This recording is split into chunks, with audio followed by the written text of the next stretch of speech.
Hi, I'm Corey Brock. I'm the 912 Athletic Director at Garden Plain High School, and this is my Module 1 presentation. I teach one World History class and one Lifetime Fitness. I'm also an assistant football coach, and I have my master's in special education.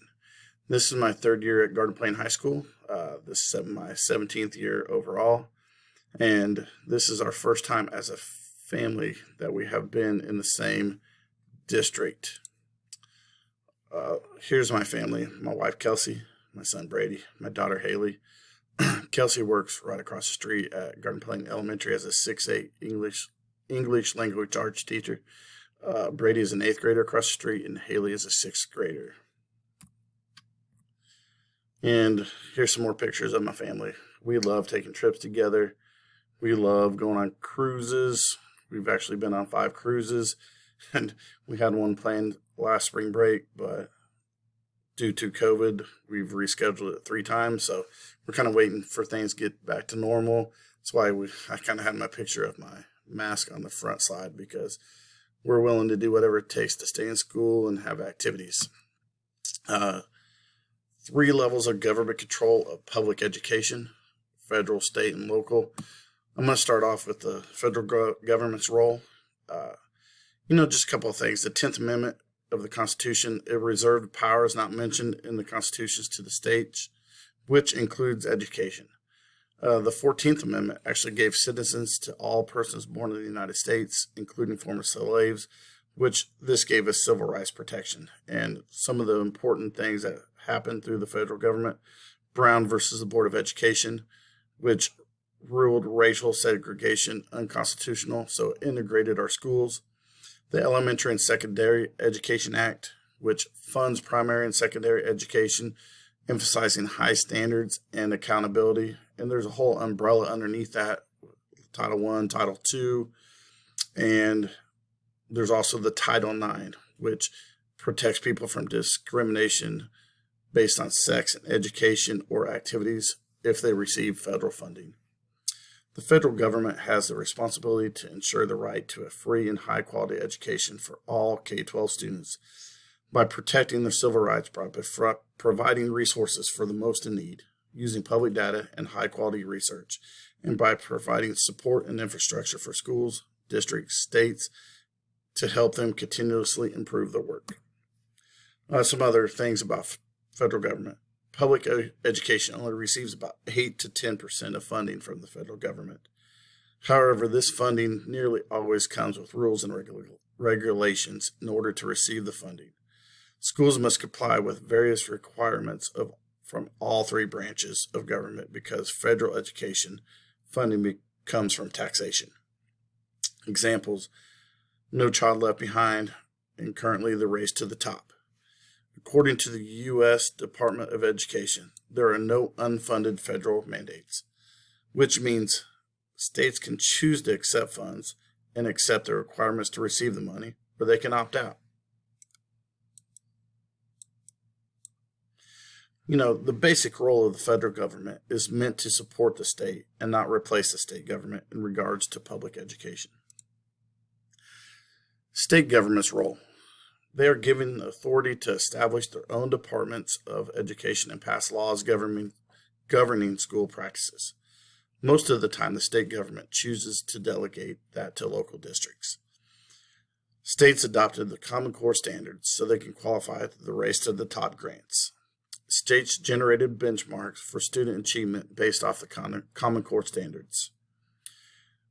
States also create standards for all subjects, which is a way for the state to evaluate which schools are performing well, which would benefit from more support, and which require disciplinary intervention. State governments also set graduation requirements, and less than half of the school's operating cost is funded by the state. Local government role in support of a public education: they basically decide how schools should operate by local school districts.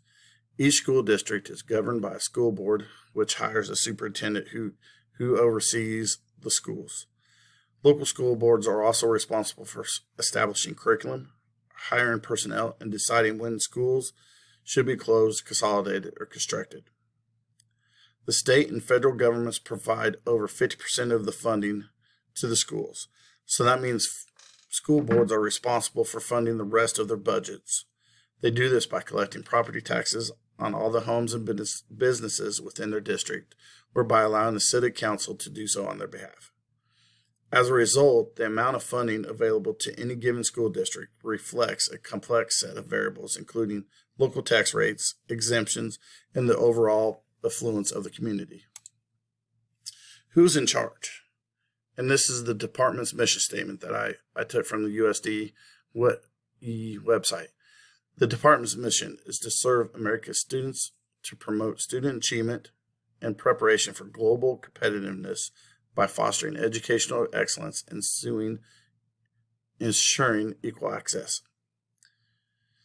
Department of Education is ran by Betsy DeVos. She's the Secretary of Education. The Secretary is nominated by the President and confirmed by the Senate.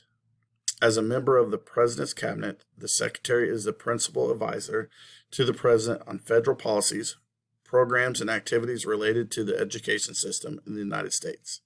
This is a paid position, and she is actually in charge of all these departments. This is how it's kind of organized, and she's in charge of all of this.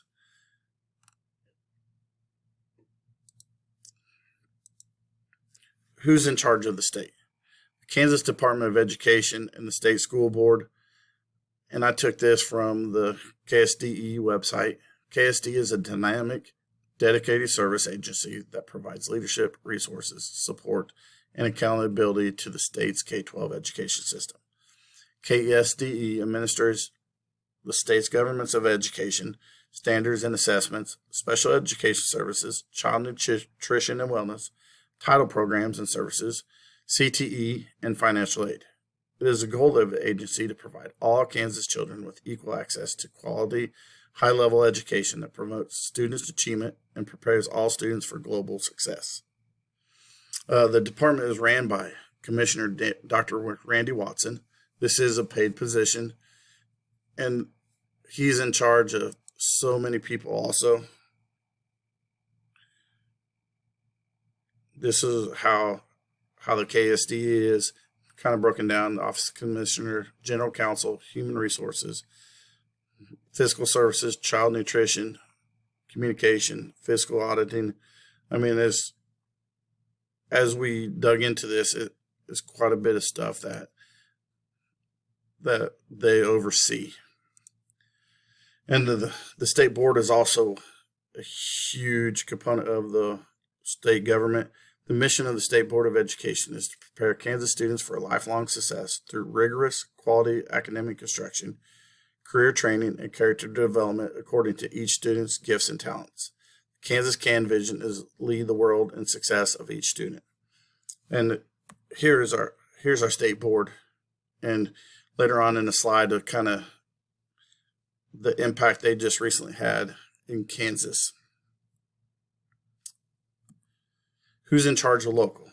The local school board, and I put a link to our school board, and it's a volunteer position. And they are in charge of, here's all the board policies, how to organize a school district, school board operations, administration, fiscal management, business management, facilities, personnel negotiations, instructional program, curriculum, students, general public relations, and just a variety of different other things that they do. Our superintendent is Mindy Bruce. It's a paid position. She controls our day-to-day operations. Assistant superintendent, Katie Toole, it's a paid position. She's in charge of our curriculum and professional development. And our principal, Cody Castleman, it's a paid position, and he runs Garden Plain High School. Carries out the policies in place here at GP. Which levels have the most power of education? I believe the local school board / government has the most power over public education because they oversee all the day-to-day activities. They are in the trenches with the kids and establish curriculum and how to abide by the state standards. You know, they have the impact of the kids. They have that relationship. They're in the classroom. So I believe they have the most power over education. And I believe the state has a lot of power on what needs to be taught, but it still comes down to the local school board on how we teach it. How do we reach the kids? Component 6.1. I believe the school board, the superintendent, have the most influence over how this component is carried out. They develop the curriculum, how each school should be ran to the state standards. I think the state lays out the framework, but the school board carries out the mission through the teachers and the superintendent in reaching those kids. Component 6.2. Again, I think the local school board and the superintendent have the most influence over this component. They're going to look at the data from assessments that they administer and put in practice to help improve or continue growth. Again, they want to see the students succeed, and they're going to do that. Again, I think the state provides help if needed. They'll help you with that data interpretation. Component 6.3. I think all levels of government have a big influence over this component, as it is the goal of all to promote students and adult success. But the state and federal lay out the laws, programs, but again, the local governments, local school boards, schools are the ones that carry out the plan of action on how to achieve student success. Educational success and well-being. Each school district and teacher are held accountable for student successes from state testing, standards, laws, policies, and other programs. We also evaluate data. Evaluating data drives schools to make informed decisions on what pedagogy techniques for improved learning. And it's all about providing equal opportunities for all students. Standard correlation. Knowing how each level of government works together to achieve student success through policies, budgets, curriculum, and supports. That is all of the overall goal of all levels of government. Is how do we get our kids successful? And each definition of successful is different for each kid's. How's this, the relevance? A lot of decisions are being made right now due to COVID. Look at how the governor tried to make an executive order to not start school until after September 8th. Our state school board voted on that and didn't have a majority vote.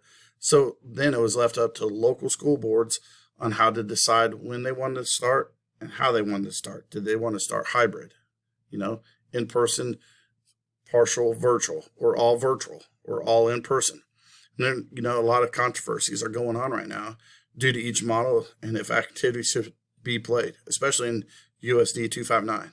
The school board voted to not start in the orange zone and not have any activities and start virtual all high schools. And they're continuing to develop a COVID task force. So that's how important the state school board is. All the coaches and all the athletes and everybody are really wanting to get to play, but their seasons, their activities are in the hands of the school board right now. And I thought many more of the decisions were made at the higher level than they actually were. And now I know the process of decision making in our school. I knew, but now it just kind of reaffirmed that. Reflection. This assignment has really changed my way of thinking on why solid policies are put into place in our district. I knew best practices were always a big reason, but I didn't know that to get a certain money from the government, we had to implement certain policies. And definitely need to stay informed with our current policies and the reason why those policies are being put into place. How does this influence me as a school leader? Know there is a process to get changes done, and now I know the procedure. Got to be a lifelong learner. You always got to stay up to date with policies or upcoming plans and best practices. That way you can keep your staff informed on the reasons why things are happening and stay up to date with the best practices. And here are my references.